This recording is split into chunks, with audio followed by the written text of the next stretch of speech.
İnsan ağlaya-ağlaya gəlir dünyaya. Mən isə ağlamadım, sustum.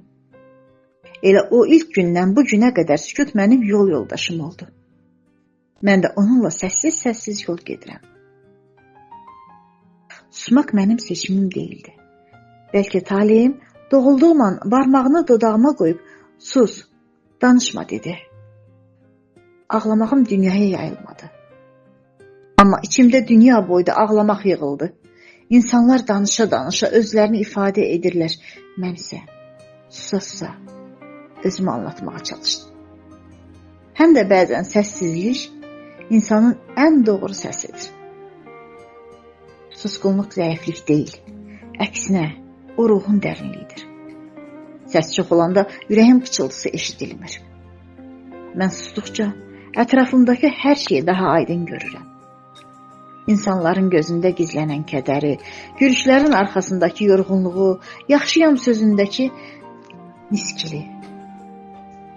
Danışanlar eşidilir, susanlar isə anlayır.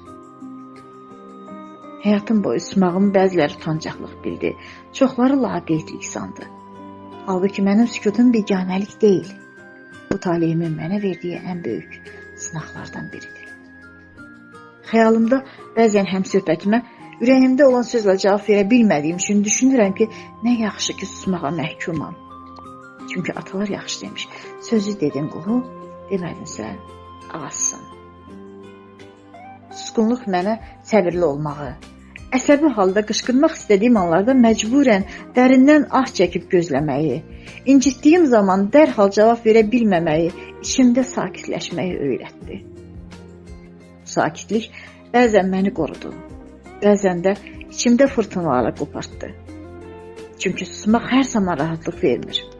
Bəzən deyə bilmədiyin sözlər ürəyində daş kimi ağırlaşır. Amma mən yenə də düşünürəm ki, qismətimə yazılan susqunluq mənim üçün bir mükafatdır. Çünki o mənim sığınacağımdır. Dünyanın gürültüsündən qaçıb, öz içimə çəkildiyim bir liman kimi. Orada xatirələr sakit-sakit gəzir, arzular pıçıltı ilə danışır, qorxular isə itir. Susqunluq mənim dilimdir. Mən hisslərimi hayqıraraq yox, baxışlarımla, davranışlarımla, bəzən də sadəcə varlığımla deyirəm. Bəlkə də bir gün mən də danışaram. Bəlkə içimdə yığılan bütün sözlər sel kimi axar, amma o gün gələnə qədər mən yenə öz səssiz yolumla gedəcəyim. Bəlkə də bu belə olmayacaq. Çünki mən dünyaya səsimlə yox, sükutumla gəldim. Və bəlkə də mən bu səsli küylü dünyadan sükutumla gəldiyim kimi də sükutumla da gedəcəyəm.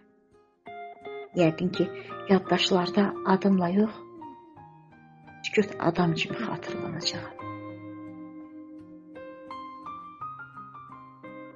Nalə Şahverdi.